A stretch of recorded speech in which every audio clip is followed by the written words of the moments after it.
leadership for their partnership on this. Here in the department, Deputy Secretary of State Verma, former deputies, Wendy Sherman, Brian McKeon, so many from across the department who, as a team, guided the creation of this Bureau from idea to implementation. And I've got to say, by Washington standards, we were just talking about this, warp speed. Secretary Becerra, Administrator Power, two great friends and colleagues, the invaluable work of the Department of Health and Human Services and USAID to promote the health and well-being of Americans and of people around the world, and a close partnership throughout with the State Department. We couldn't be more grateful for that and for your presence here today.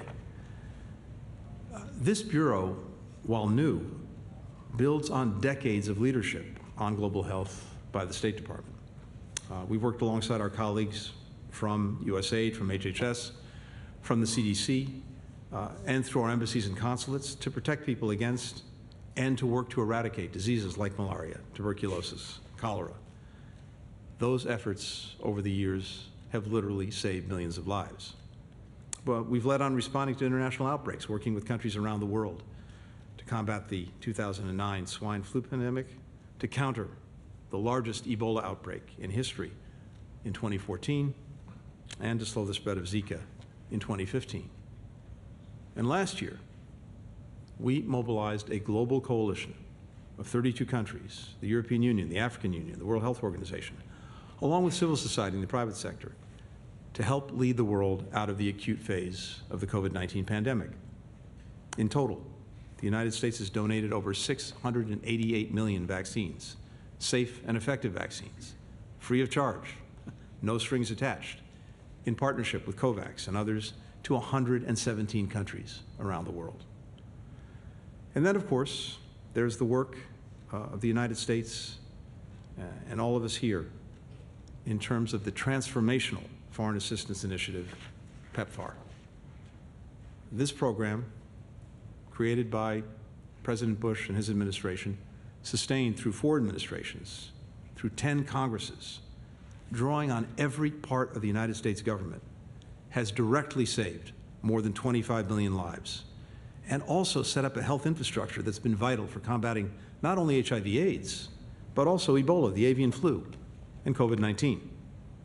That includes surveillance systems to help track outbreaks, laboratories to run diagnostic tests, supply chains to transport medicines, healthcare workers to administer those medicines.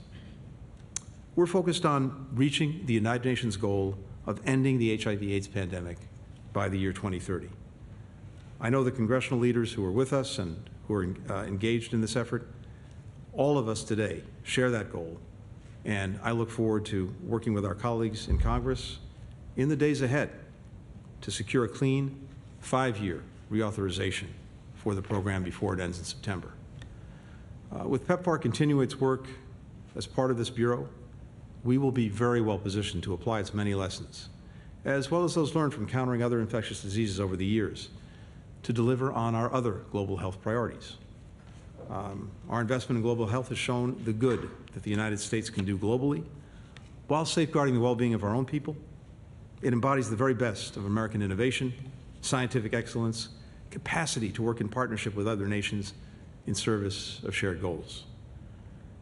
This Bureau is especially well poised to succeed because we happen to have one of the brightest, most experienced minds in global public health leading the way.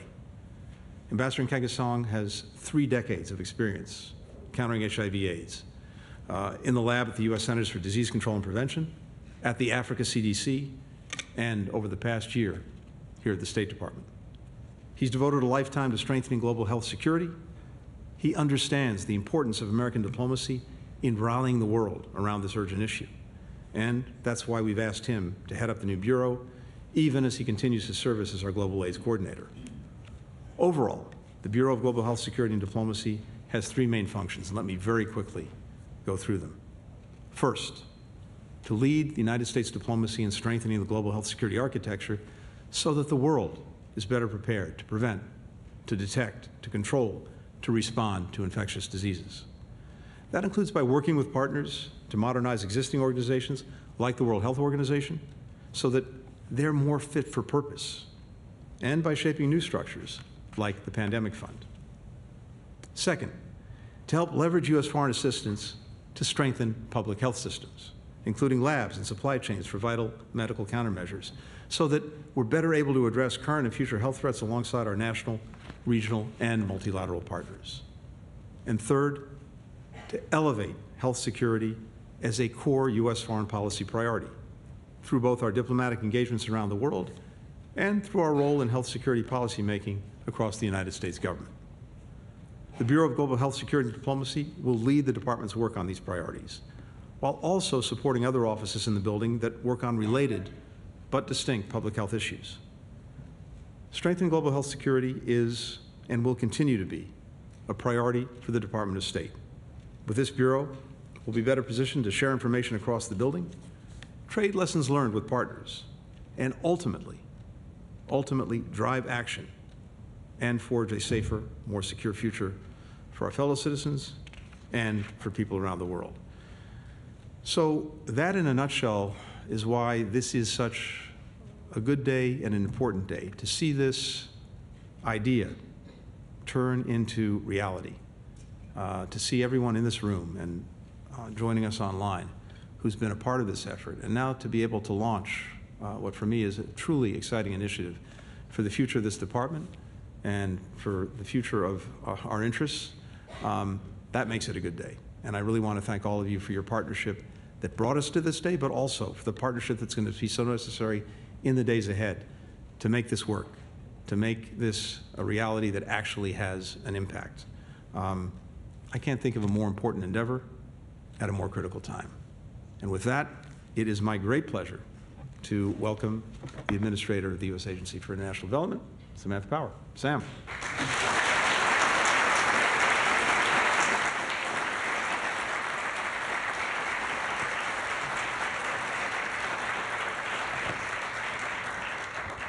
Thank you so much, Secretary Blinken.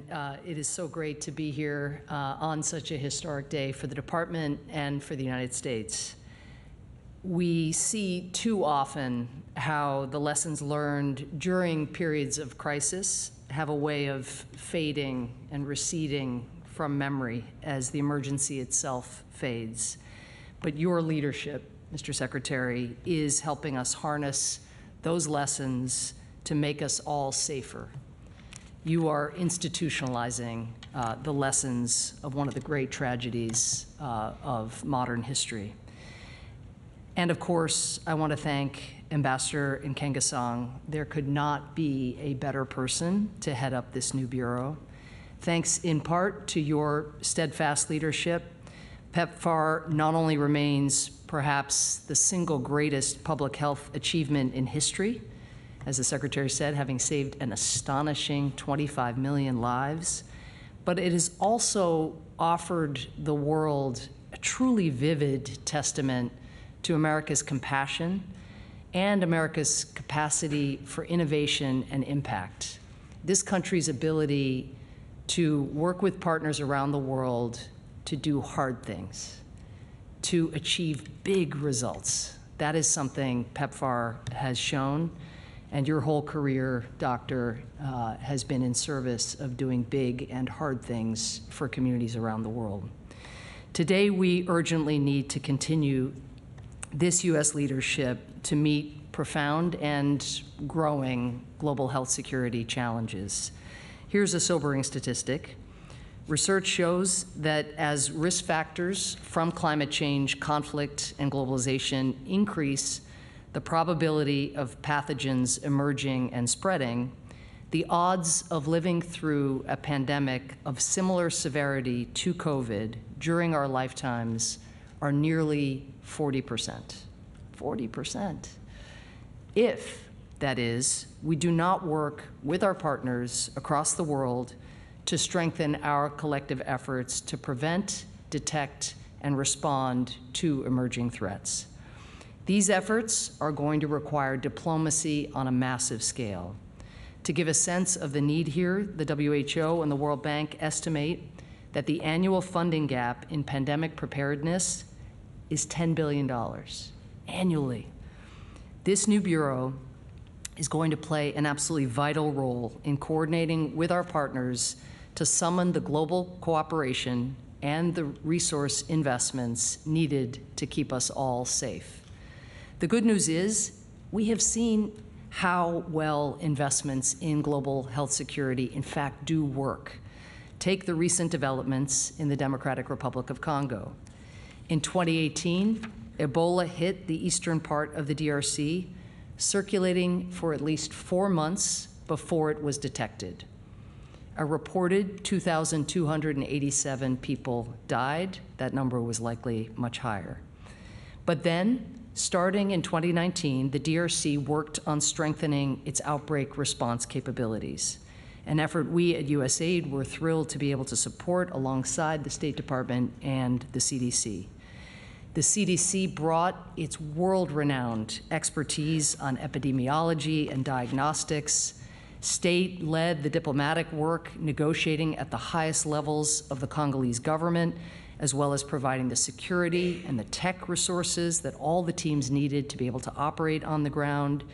USAID worked directly with communities to build trust, and we helped improve lab testing, surveillance, and reporting, and with the CDC, distributed a life-saving new Ebola vaccine.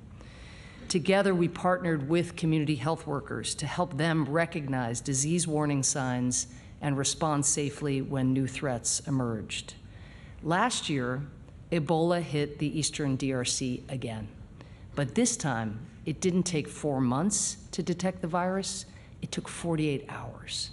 Instead of thousands of casualties, there were 5. This new bureau is going to help draw in partners around the world as we work together toward our collective security and well-being, and help continue America's legacy of global health leadership when the world needs it most. Thank you so much. And now, let me turn it over to another extraordinary leader in the movement for healthier communities, Secretary Becerra.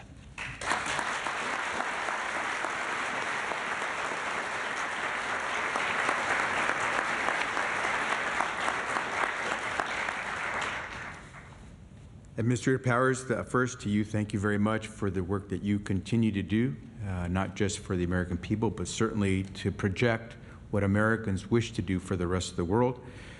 Secretary Blinken, to you and all of your team, a great thanks on behalf of not just the team at the Department of Health and Human Services, but from the American people for once again showing the world that America understands that its strength lies not just in what we do within our borders, but what we do around the world.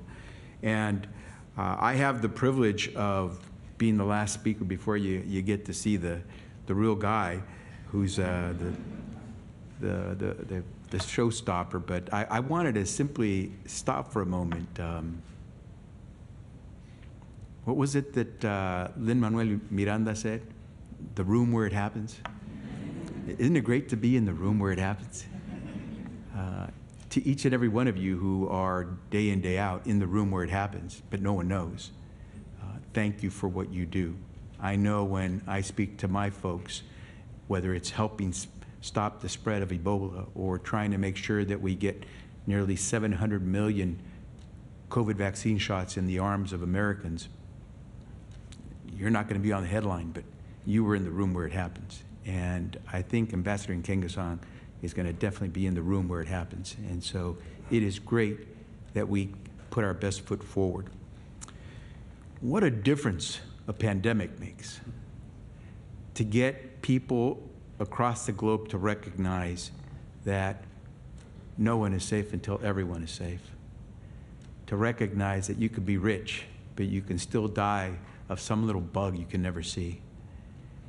What a difference a pandemic makes to make us realize that we have to do this together, globally.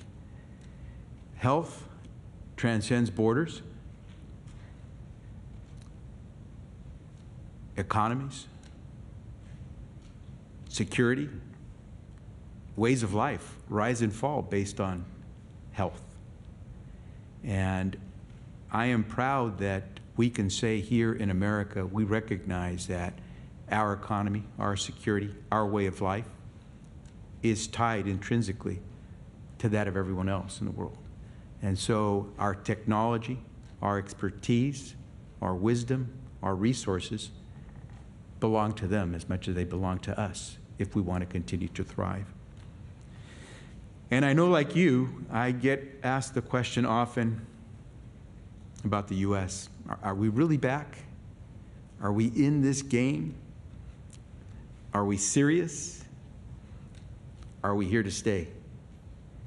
Because there is an anxiety, an apprehension if we don't.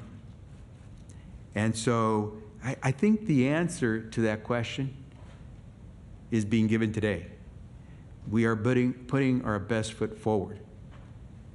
At the Department of State, you will have someone leading in that effort to make sure that people understand that health transcends borders. And in placing someone like Ambassador Nkengasong at the helm, we're sending a very clear message to the world that we understand that their economy, their security, their way of life, like ours, requires us to put our best at the front. And so as we let Ambassador Nkengasong be in the room where it happens, I simply say to him, as Lin-Manuel Miranda said, don't miss your shot. And so with that, I introduce to you your next leader at the Department of State on issues of healthcare and a great partner for us at HHS and throughout the globe, Ambassador John Nkengasong.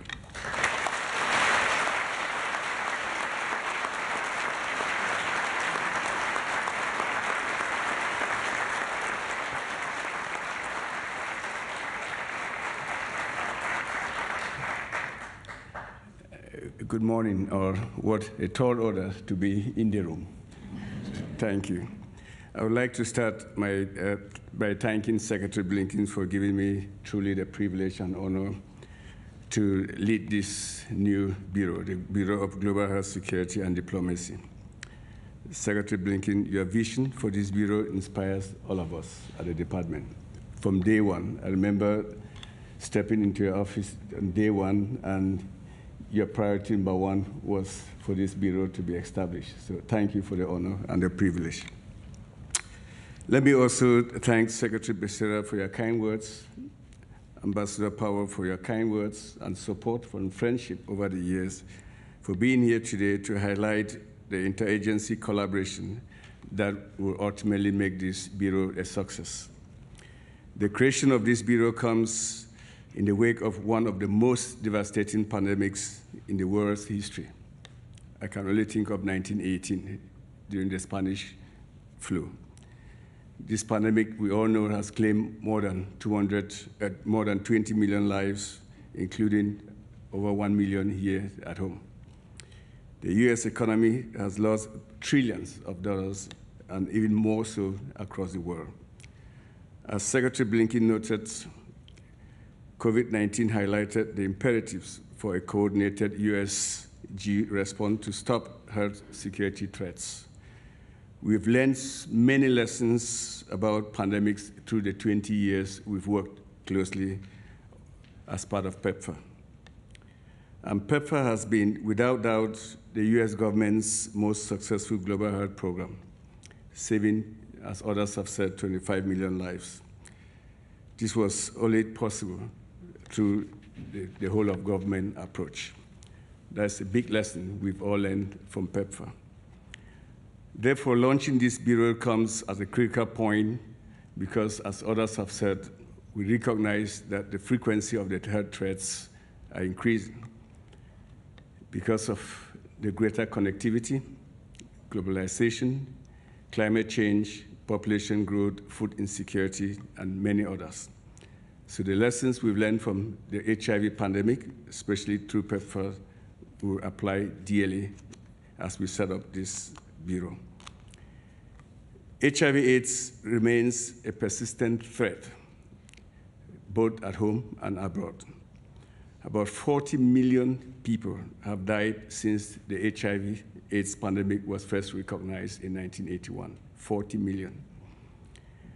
And the UNAIDS just a few weeks ago released new data showing that last year alone, 1.2 million new cases of HIV infections occurred globally, and about 600,000 deaths from that deadly disease. Antimicrobial resistance continues to kill millions of people, and if nothing is done, by the year 2050, about 10 million deaths will occur annually, comparable to deaths resulting from cancer. Saving lives and preventing the spread of disease require the concept of 4 C's. We must cooperate, coordinate, collaborate, and communicate at global level, regional level, and at national level. The Bureau of Global Health Security and Diplomacy is ready to bring the full force of the US diplomacy and the Department of States to fill this role, that is, to advance the concept of the 4 C's. Secretary Blinken outlined in the mission of what this Bureau will do, so I will not repeat that, but rather I will highlight some priority areas that will advance the Bureau's mission in the near term in accordance with the mission statement.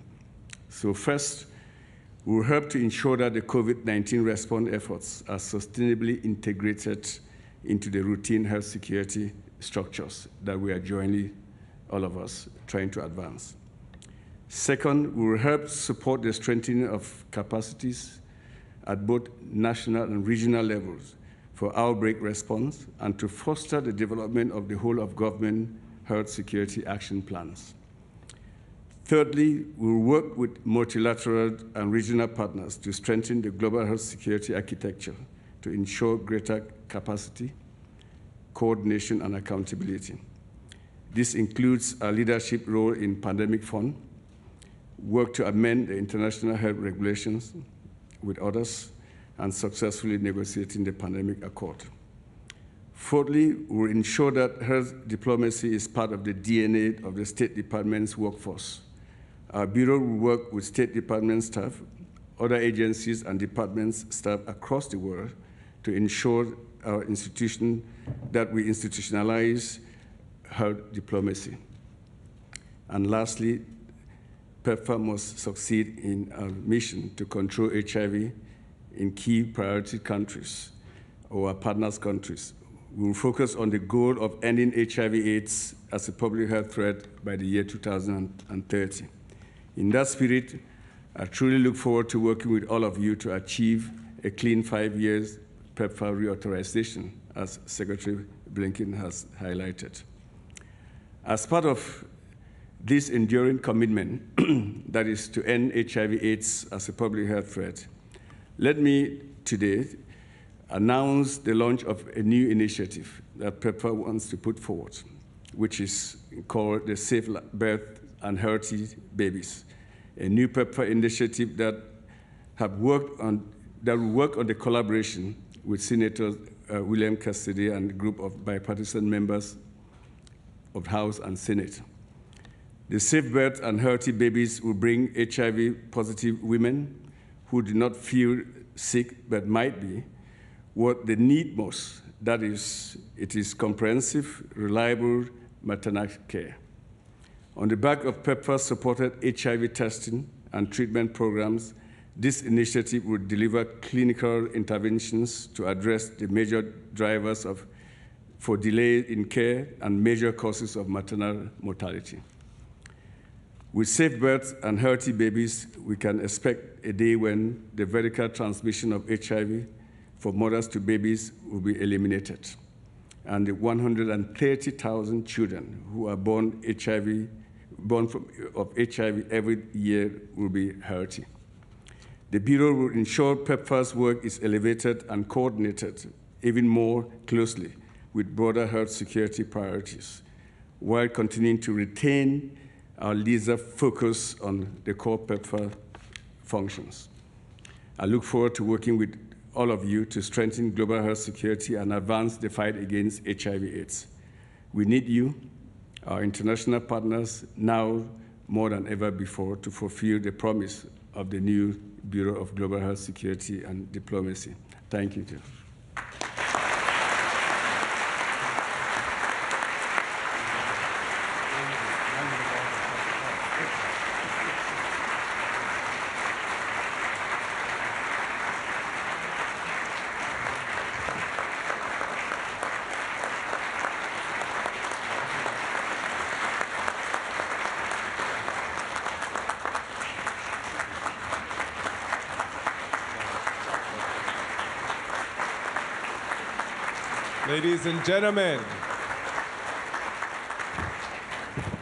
Ladies and gentlemen, at this time, we ask that members of the Global Health Security and Diplomacy Bureau come on stage for a photo with Secretary Blinken, and we ask that all guests who can make their way to the exhibit hall for a light reception.